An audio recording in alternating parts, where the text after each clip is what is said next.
Yeah, it's long. Cool. It's been about just over a week now since the album's been out. We just kicked off the tour as well. It must be pretty good. Yeah. It's good to be out of England, to be honest with you. It's good to be here. It's nice weather as well, so it's doing all right. Just sort of dawning on us how much work we've got to do now. So yeah, but it's good though. It's a pretty full-on tour.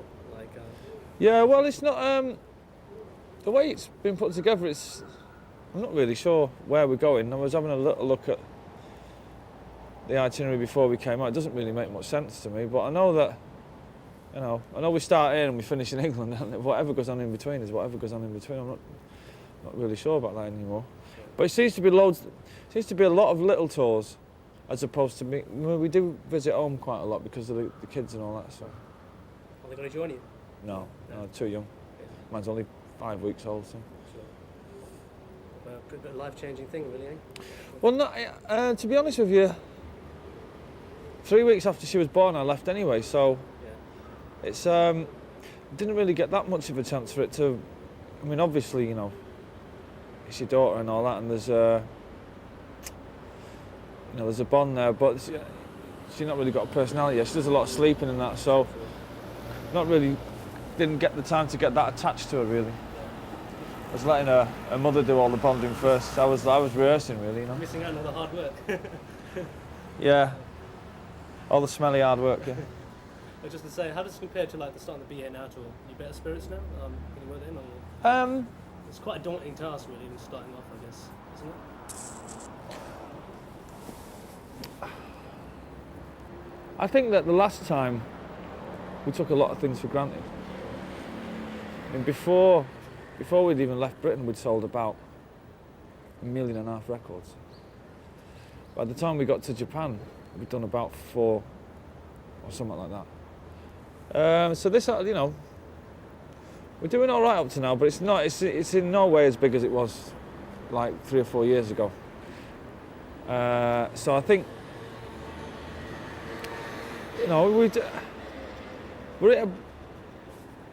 it's a better vibe in the band because we're playing better on stage and we seem to hang out a little bit more and we're a lot more focused on what we have to do. But it looks like we're going to have to work a little bit harder to sell the records, that's all. Sure. But I don't mind that. Sure. I'm not a musician, but yesterday's concert, to me, and compared to all the bootlegs I've got, it sounded pretty good. And we've got a new sound man, you see. Okay. See, the last time, our sound engineer, he sort of lost the plot a little bit.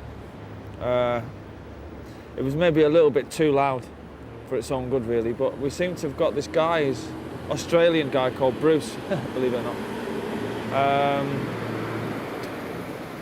Very noisy, Laurie, isn't it? It should be okay then. Yeah, and he seems to have got the balance of the band great, and he seems to have been able to reproduce the sound of the new record, which is, I mean, I don't personally know because I don't watch it from out front, but from what people have been telling me, it's great. So yeah. I was to say, obviously Andy and Gem, it obviously must have been a bit weird for them coming out with Oasis, but not just that. To me, it seemed that you're having a bit more fun out there when you jammed, did the Led Zeppelin thing yesterday. And yeah, I mean, I don't really think that it does feel weird for them, really, because I think that we were so much part of British culture anyway, and we were all on the same record label. It's almost like we've been in the same band anyway for a while. It's not as if they're two complete and utter strangers from. I mean, they're fucking good musicians first and foremost, and they're great people. But they know a lot about the Oasis songs anyway. Do you know what I mean? So, I dare say that we form a part of their record collections. Do you know what I mean? So, I don't think it's that. I think it was probably weirder being in rehearsals as opposed to being on. When you're on stage, you're just playing to the crowd, aren't you?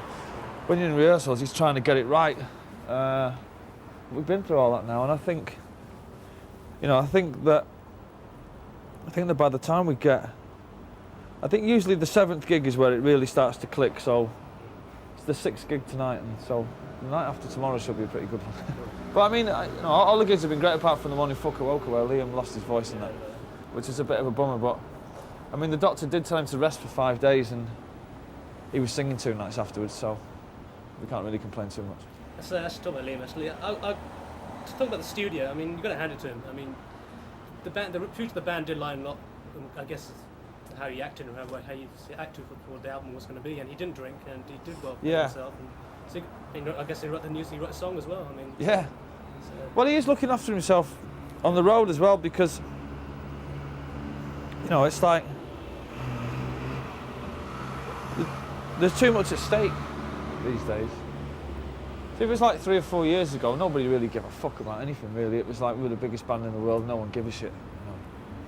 Whereas now we've got too much to lose, really, so we can wait for the party until we get home. Well, it was the same in the studio as well, So around about the time of being here now, we would all get pretty loaded and then go and record a record, whereas for this album we sort of done it the other way around. But I like working like that anyway. I don't like chaos in the studio because I can't concentrate on what it is I'm trying to do, Just to lay this, sorry. But I think that the record sounds better for it anyway. Yeah, definitely. Just to lay this Boner Giggsy thing to rest, they were very important to the band before, just to the persona and everything. And it has been said that it's not so much as 5 Mancunians on the piss now. It's like a normal band now. It's like a proper entity now. Would that be fair comment? They are better musicians. Oh yeah, totally.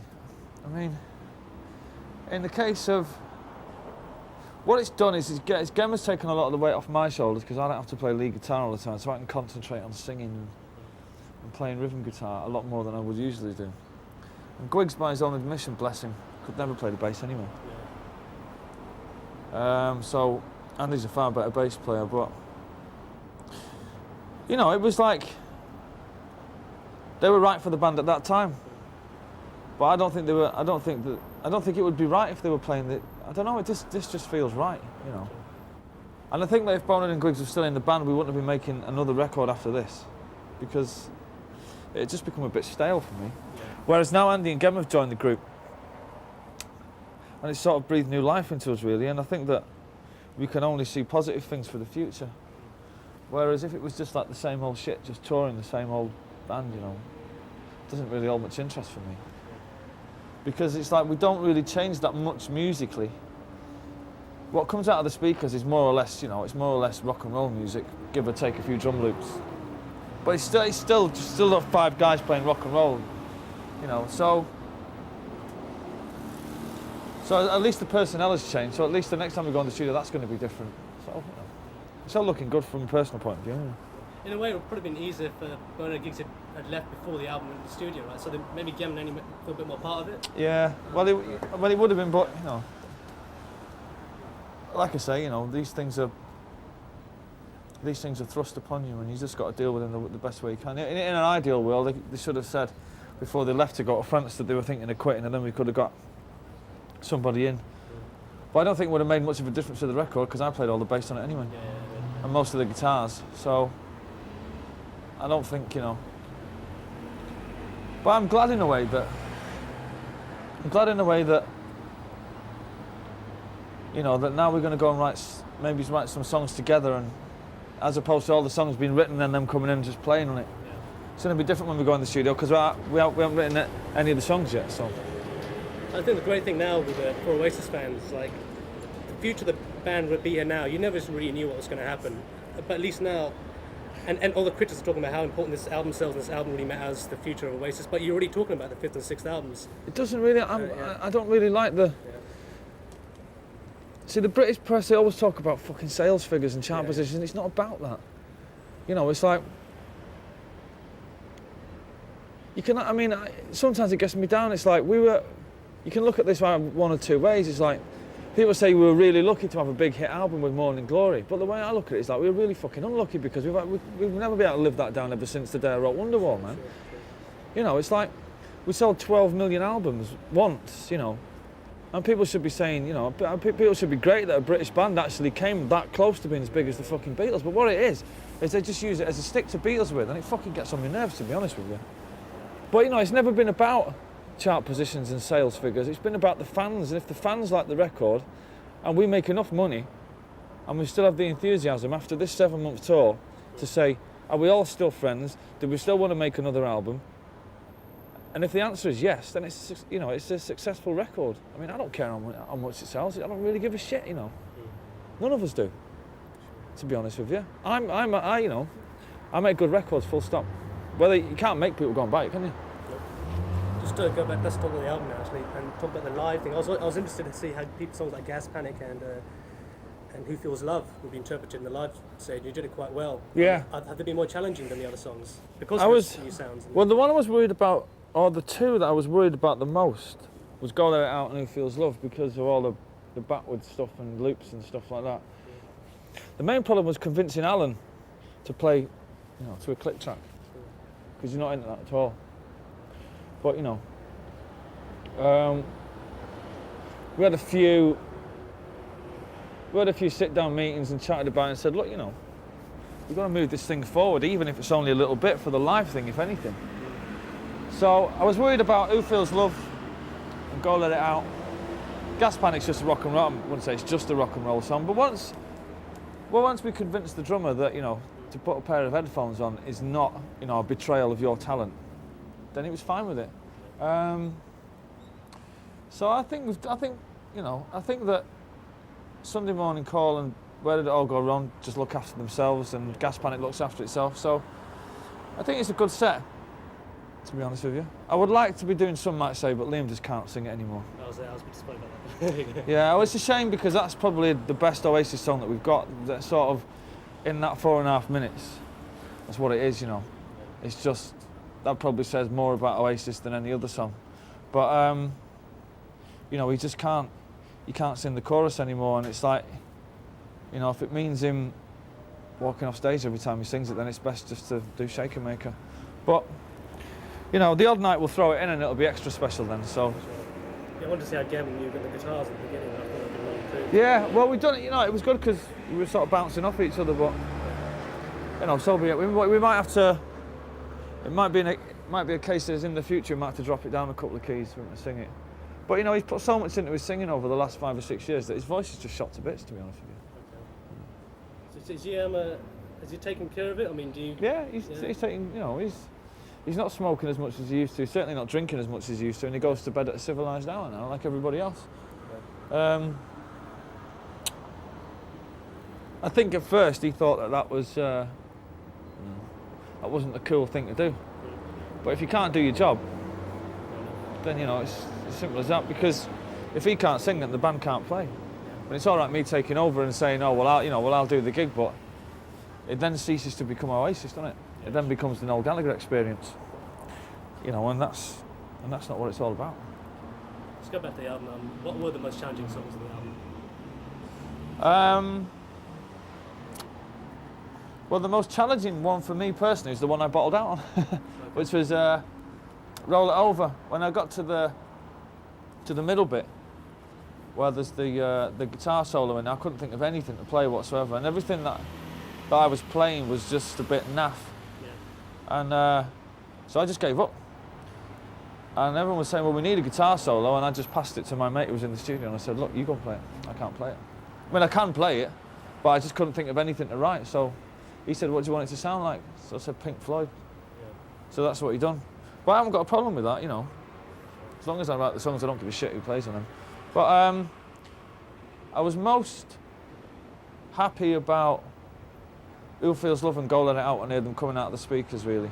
Because I knew exactly what I wanted in my head, but to try and articulate that to somebody else, like Spike, and then for him to push all the correct buttons and get it right coming out of the speakers was a challenge, I suppose. And so them two, really. But I'm proud of it all, apart from the lyrics on I Can See a Liar, which... That's the only, the critics been really getting into. Yeah, but I mean, I said that before it came out, so, I did warn everybody, so, I mean, I'm not saying, I think it's a great song, but just the lyrics are a bit shit, but, Liam wanted it on the album and I didn't. Yeah. I got outvoted in the studio by the producer as well as the engineer, so there, but, there you go. Bit of Pictures of Lily in that, isn't it? Well, that's, a bit of Pictures of Lily, a bit of AC/DC, a bit of the Sex Pistols. Yeah. I think it was, it sounds like it was, it sounds like what it is. It was a song that we were fucking about in the studio doing, I don't know what we were doing, what song it was. And I was waiting for the tape to rewind. And I just played the riff. And everybody stopped and went, what's that riff? And I went, I don't know. And they said, right, let's get it down on tape, we'll write a song around it. And I was like, well, hang on a minute. let's finish this, what we're doing. So I wrote it really quickly, and I maybe should have spent a bit more time on it, but, you know. But the thing with songs like that, for every 10 people that say, you know, it's a bit shit, you know, there'll be 5 that say, oh, hang on a minute, that's my favourite song on the album. Yeah. So the reviews that I've read of the album, you know, some people have said it's the worst song on the album, some said it's the best, so, I mean... What do you do? Who do you trust? I don't know. Just while we're in the Who, just before I forget, I was very glad to hear that you can do the cover of My Generation. Yeah. Because I've always seen Oasis more like the Who in terms of persona, got a lot of things in common, the in-band fighting, Australia thing, it's all there. You know, I always thought we were a cross between Slade and the Who anyway. Okay. I never did get the Beatles thing.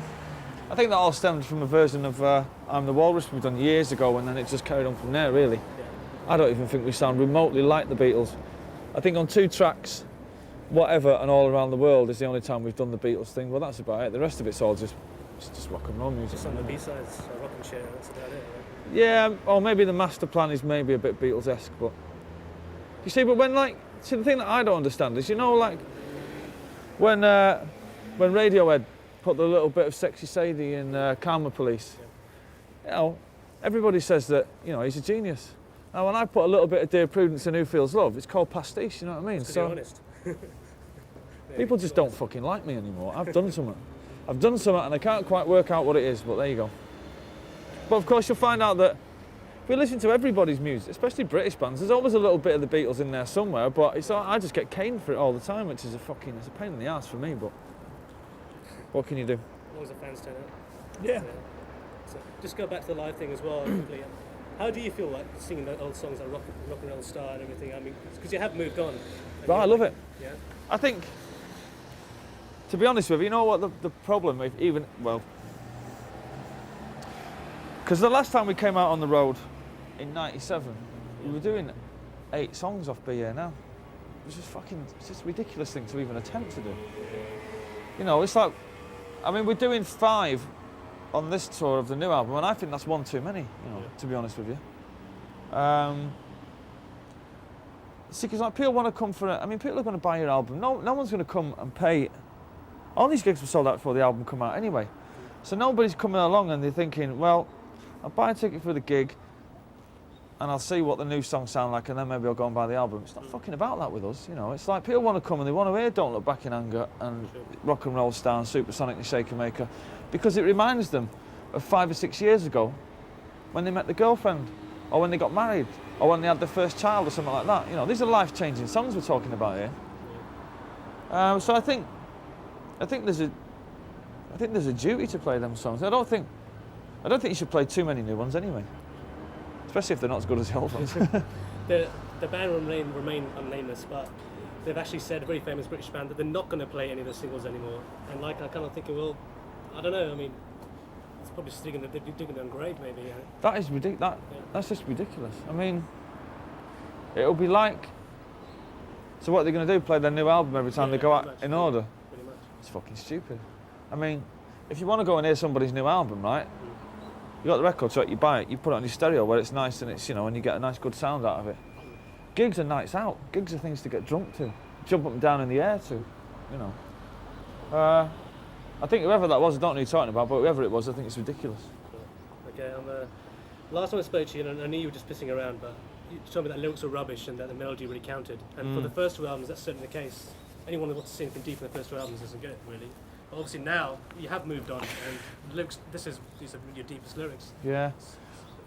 Well, I was, you know, between the years of 1990, 91 and when I started to write this album, everything in my life was going like that. You know, it was got a record deal, was in a great band. You know, met a great girlfriend who became my wife. Sold shitloads of records, toured the world, and it was fine. It's really hard to write decent lyrics about how happy you are. So that's been for me anyway. So I'll just make up abstract shit that sounded good. And that's, you know, that was my philosophy. Now, round about the time, in between the end of Be Here Now and the beginning of this, writing of this album, I went through a pretty dark time with drugs and stuff. And I've since found that it's very, very easy to articulate darkness than it is to articulate, happiness. But that's just, on this particular album, it's just, they're just documents of what was going on in my life around about that time. Now, the stuff that I've been writing lately is very, very uplifting again, because I'm happy again now, because, to me, I feel like I'm in a new band, and I can only see good things for the future. So, stuff I've been writing lately is quite uplifting, in its melody and its in the music. And I've gone back to where I was now in 1994. It's like I'm finding it really difficult to write words again, because how do you articulate happiness? There's only one way to say it, and that is to say, I am fucking very happy. Whereas there's many ways to articulate sadness and darkness. So you're happy with what you're doing then, obviously? Because last time you said you were going to quit when you were 35. I can't see that happening now. No, I don't. Like I say, if it was the same old band, I probably wouldn't even be here now. I probably wouldn't even be bothered touring, because I know it'd be shit. But I know I definitely want to make. See, we don't plan for anything. Like 5 years down the line. It's like, I know we're going to make one more record, and then after that record, we're going to tour that record. And after that, again, who knows? Who knows who's even going to be in the band then? I know from my experiences in Oasis that after the next record, I wouldn't even bank on us having our own record label anymore. I wouldn't even bank on us having the same manager. I wouldn't even bank on us having the same drummer or rhythm section or singer or anything, because from my experiences with this fucking group, anything can happen. But there will definitely be another record, and there will definitely be another tour. Depending, I don't know how big that tour will be. It depends, on how much money we make off this album, I suppose. Yeah. But, I can see 2 years down the line anyway, let's put it that way. Okay. Cool. So say, out of all the albums, this is a very understated album. And would you agree with that, firstly? I think that, in a weird way, it's a shame that, see, it's a shame that all this stuff has happened with Bonehead and Grease, because now we've got to put a full stop after this record and say, well, that was the end of the first phase. Whereas that should have really happened with Be Here Now, and this should be the beginning of the next phase. And I think it's a good starting point for the next, it's a good indicator of where, well, because we had so much time off, we're just putting our foot back in the water, And I was exploring a few things in the studio, and a few things lyrically, and a few things within myself, And during the making of the record, we found out that we were good at some things and not so good at others. We found out that we're not techno boffins. We found out that we're a dirty rock and roll band, and that's what we should remain. We found out that we're no good at anticipating what modern thinking people like about rock and roll music. We found out that we're good at just plugging the guitar into an amp, turning the fucking thing up. As long as the song's good, that'll carry it through. Yeah. No amount of fannying about in the studio is going to make, some might say, sound any better. It's a great song, period. So I think when we got to record the next record, it'll be done very, very quickly, and there'll be a lot less fucking about. Okay. But you have moved on then, so. Yeah, but I think I don't dig all this bullshit about moving on sonically. We never said we were going to change the world. We never said we were going to, make groundbreaking records. I don't give a fuck about British music or Japanese music or French music or the ongoing fucking challenge, to challenge your listener. Fuck all that, man. I just want to make people dance. Yeah. Just want to move air, man. I don't care about fucking, sonics. Yeah. And where music's going to be in the next century. I'm not going to be fucking around in the next century. I don't give a shit about that. And when did I ever say I was going to change music anyway? When did I ever say I was going to be this groundbreaking, lyrically adept musician? Yeah. Fucking, let's play the blues, man. Just write bullshit. Cool. I was going to say, between Definitely Maybe and What's the Story, your songwriting, you were just cutting and the master plan, there you go. All these great songs are just coming out. Yeah. A lot of Be Here Now, My Big Mouth, long before it came out. Is this the first time you had to start from scratch? Yeah. So it was, yeah. That must have been quite daunting. Or was it? It was because the thing between Definitely Maybe and Be Here Now was like I never had any time off, so I was just writing constantly. But this time, after the Be Here Now tour, I didn't write any songs on that tour because I was too busy getting pissed. And so I came back off the tour with nothing, not one single crotchet of music, and then had a year off. And then didn't write anything for a year, so it was then, you know. So in effect, I hadn't written anything for 2 years. Now the thing about songwriting is, it's like anything, it's like riding a bike, you know. You just need the practice. You do forget how to do it, you know. You know, you've got your little methods of, you know, where do you go when you get stuck for that line? And all songwriters have got their little, you know, their little stack of books that they get out. We all do it. So I'd forgotten how to do that, and it was just a case of that was the most daunting thing, was writing the first song. Yeah. And the first song that I wrote was Let's All Make Believe, which is and that was written, and if you listen to the lyrics of that probably gives you a good indication of why the band nearly broke up. Okay. And then it just went from there, really. But yeah, it was quite a daunting prospect, but you know, at least I haven't got pressure put on me by any record company or anything like that. I'm not, you know, it's never like, on this day you must deliver this album or you're in breach of contract or anything. People just let me get on with my thing, you know what I mean? I do come up with the goods. So I just need a bit more, you know, as I'm getting older, I just need a bit more space and time really just to get on with it. Sure. When did you decide too that you weren't going to use Owen Morris with that Mark's Tent was going to come in? When did you decide that? Was it? And what were the reasons behind it? Just that I felt we'd come to the end of the relationship with Owen, really. I didn't think that going in the studio and seeing Owen behind the desk, as much as I love him as a geezer and that, you know, and we've done some great stuff together, I would know exactly what I was going to get out of him, and he would know exactly what he was going to get out of me. Whereas with Spike, I'd never met him before. So I was thinking, well, you know, who's this geezer? And he'd never met me before, and he was thinking, well, I wonder if all the stories are true about this geezer here now. So it was a case of musical sparring for the first, you know, 6 or 7 weeks of the album. And he's like, well, you know, well, this is what I do. And I'm like, yeah, well, anything you can do, I can do better, mate. So I think we pushed each other a little bit. I'm looking forward to working with him again.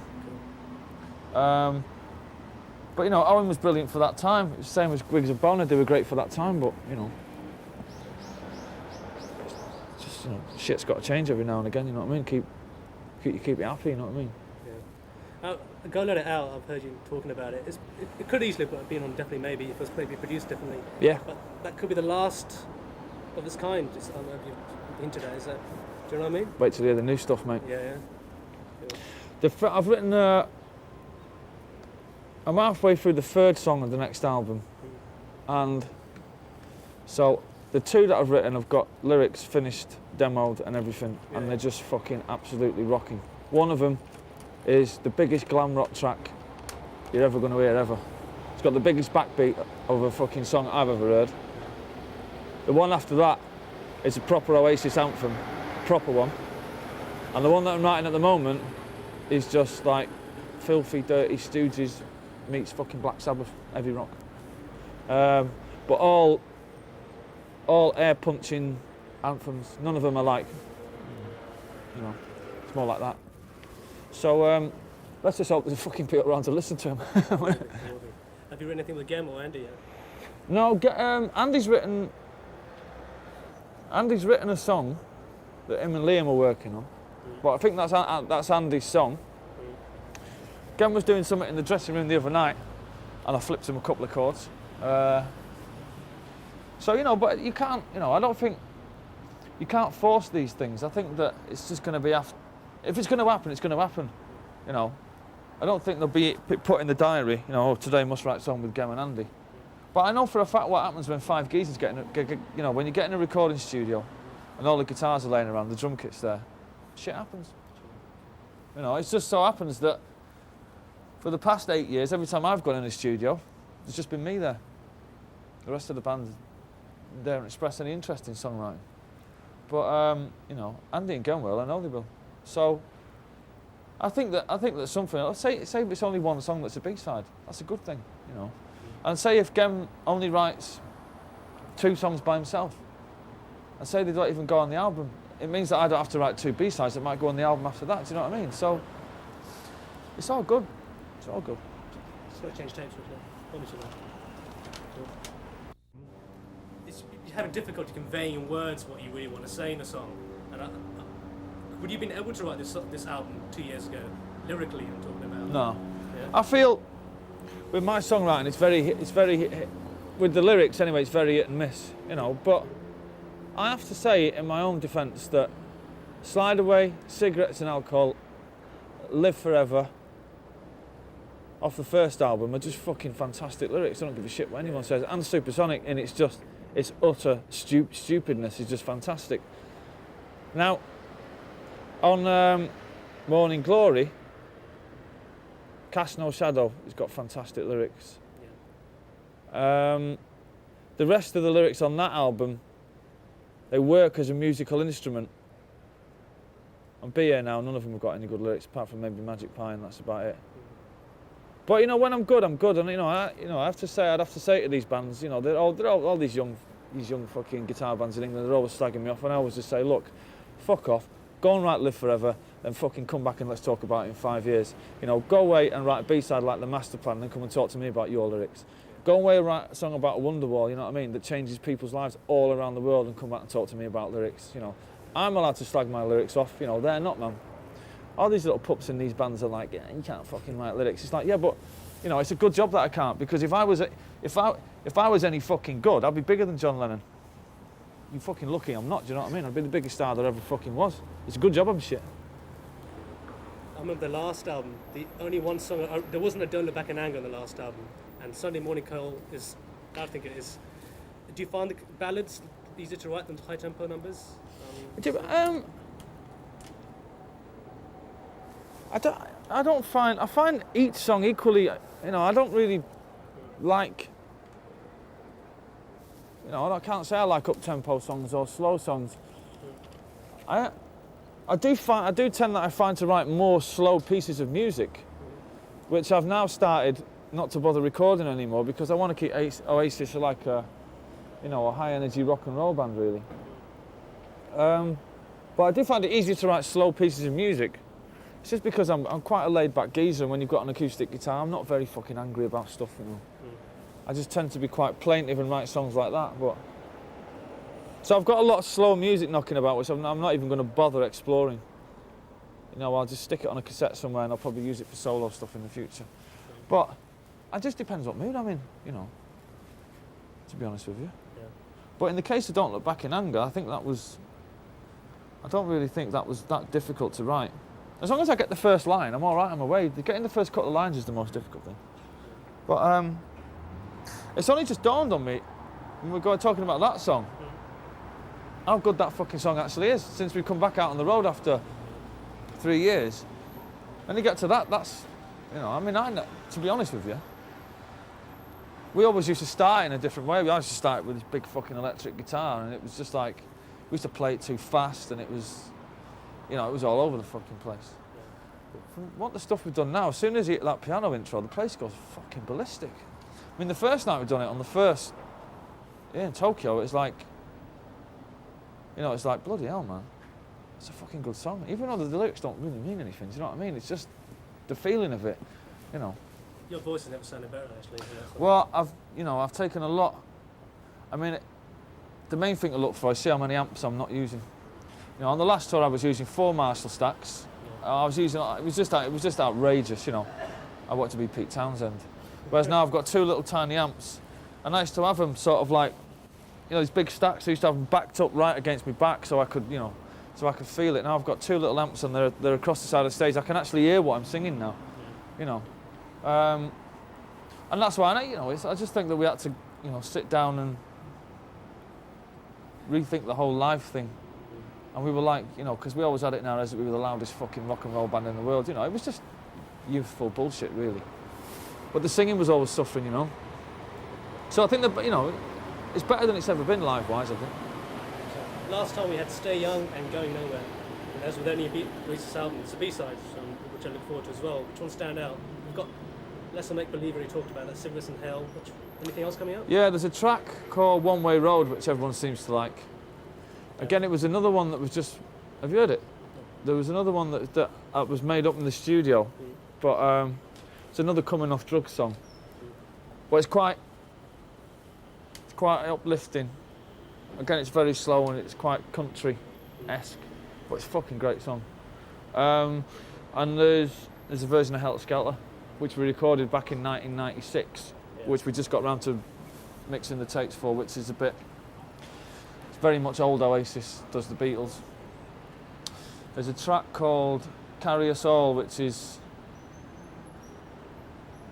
it's not got very many loud guitars on it at all. It's a good song, but it's not a very good version, if you know what I mean. But so, I mean, some of the B-sides for this particular record are great. I think Let's All Make Believe and Cigarettes and Hell are fucking brilliant songs. I don't know what's on the next single now, to be honest with you. But I think out the ones coming up, One Way Road is probably the best one. Okay. Also, I can see your songwriting evolving. You're a big Neil Young fan, I know. Oh yeah. You've always had a big social concert as well. You were a big supporter of Old Labour. Yeah. And their Dockers concert as well. Mm. I won't be surprised if some of that, kind of songs pop up in the next album. Well, yeah, the thing about now I'm sort of straight and sober. You know, you spend a lot more time watching the television, you spend a lot more time reading newspapers, and you do spend a lot more time, I wouldn't say worrying about what's going on, but you're more aware of what's going on. Yeah. Whereas, I was living in a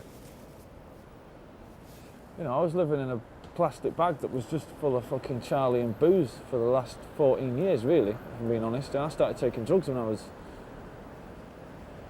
just left school. I thought, I don't know. And it's just like, so, but it's not something that I would, I'm not Bobby Gillespie, you know what I mean? I don't really give a shit about the state of Britain, to be honest with you. I said it, I think for me personally, Cigarettes and Alcohol says more about the state of Great Britain than any song any punk rocker ever wrote, because it's just a song about how it actually is, Just want a little ghetto blaster and a bottle of cider and a fucking packet of cigs, and that'll be my favourite song, and that'll fucking do me. But it's not something I would go out of my way to make a political statement, but if I was feeling political on that day, maybe it would. But see, another thing is, in England, we all got the government we wanted. See, as much as Labour seem to be all bent on fucking it up for themselves, I don't think anybody really hates them as much as they hated the Tories, who were just fucking right-wing twats, do you know what I mean? So here's hoping Labour get voted out, we get a government that we hate, you know what I mean? I think that's... Well, I think it keeps you young, doesn't it? Because I fucking hated the Conservative Party, I still do, and I would outlaw the Royal family, and I'd outlaw the fucking lot of them, but whether I put it in the music or not, I don't know. Just wrapping this up. It seems to me now that you can finally smell the roses, really. Regardless of the album's doing fine and the stadiums are going to be full and Wembley Stadium sold, you're okay. Well, you really are. What have been the highlights? Obviously, Nebworth we won. But what, of the whole thing? Everything, yeah. We've started at the beginning. Meeting Alan McGee. Writing the song Live Forever. I remember the night I wrote it and I put the guitar down and I just thought, well, this is it now. Yeah. From the point I wrote that song, it seemed that every song I was writing was just fucking brilliant. So there was that. Getting phoned up one afternoon. I was only 25, been told I was a millionaire. Little things like that. Recording Morning Glory in 2 weeks for about 65 grand and it's selling 12 million. Playing Madison Square Gardens, playing Main Road, playing Nebworth.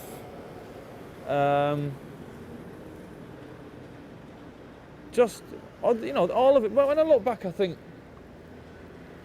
a lot of people slag us off for a lot of things, but, we came fucking that close, man, to being, to being as big as the Beatles.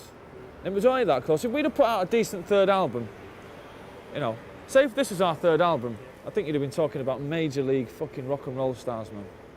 But shit happens and we lost the momentum. A lot of things got in the way with drugs and booze and stuff like that. In band fighting, fucking bullshit. you know, record company bullshit. But at least I can look back and I can look any musician in the eye and say, how close did you get? You didn't even get from here. So as far as you can fucking see away. But I came that close, man. And it was scary. It was scary to think, man, that, you know, we played to 125,000 people 2 nights on the trot. How fucking bizarre is that? You know, when I think about it now, it's just... And we didn't give a shit. You know, we turned up there fucking just pissed at arse. Show me the stage, I'll go and play. Like, if I'm playing to 25,000 people, I get nervous now. Do you know what I mean? We didn't give a fuck. I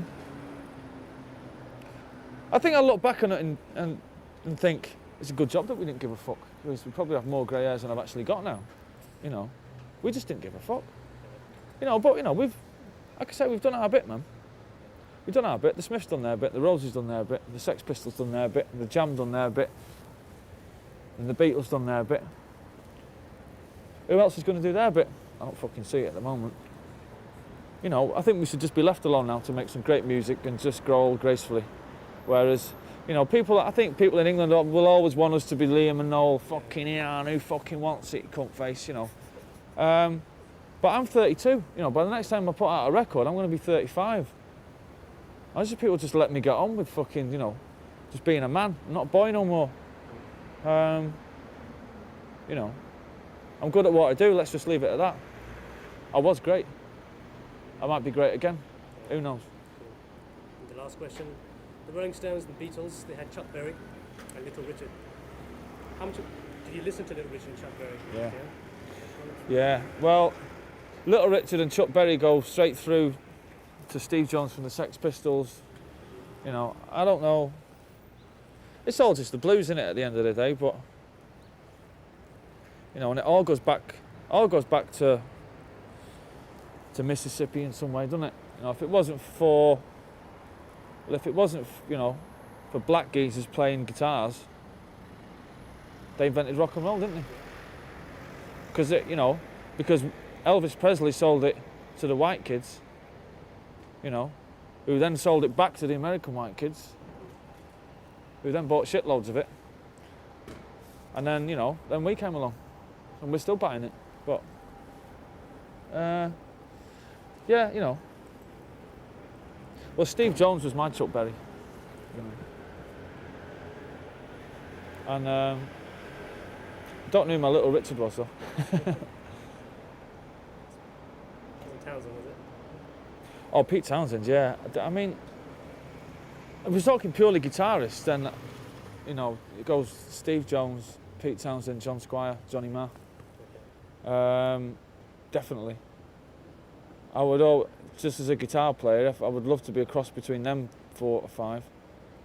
I don't think, you know, probably to their own admission, John Lennon wasn't really the greatest guitarist in the world. He was a fucking brilliant songwriter. George Harrison was a little bit overshadowed by the songs to be considered a great guitarist, even though he was. Eric Clapton's fucking awful. Jimi Hendrix is just too good. And Keith, I put Keith in the same bracket as Steve Jones. You know, it's like quite limited to what they do, but they just make it work for them. You know, what did Keith Richards say? 5 strings, 1 finger, 3 chords, and 1 arsehole. You know, that's all you need, man. And but that's my guitar playing. But yeah, I admire Keith Richards. I admire all them guys. You know, they're still doing it, aren't they? I mean, I went to see the Who at Shepherd's Bush Empire just before Christmas. And all these other young guitar bands are wasting their fucking time. I'm telling you, man, they're wasting their fucking time. The Who were fucking incredible. And then you talk to some knobhead who's got a keyboard fucking set up at home and he's a DJ and he's going, these fucking old farts playing music, and you just go, hey, fuck face, whatever your name is, fucking Nicky F or fucking Danny Z or whatever your name is, man, suck your own ass. You know, they've still got it. Can't fucking write songs no more, but they can still do the business, you know what I mean? Roger Daltrey can still sing anyway. That's it. Thank you very much. That's one. Just got quick ideas for our special. Yeah. I'm Noel Gallagher. Make sure you watch the Channel V Oasis special. All right. Hiya, this is Noel Gallagher from Oasis, and make sure you watch Channel V for our 1 hour special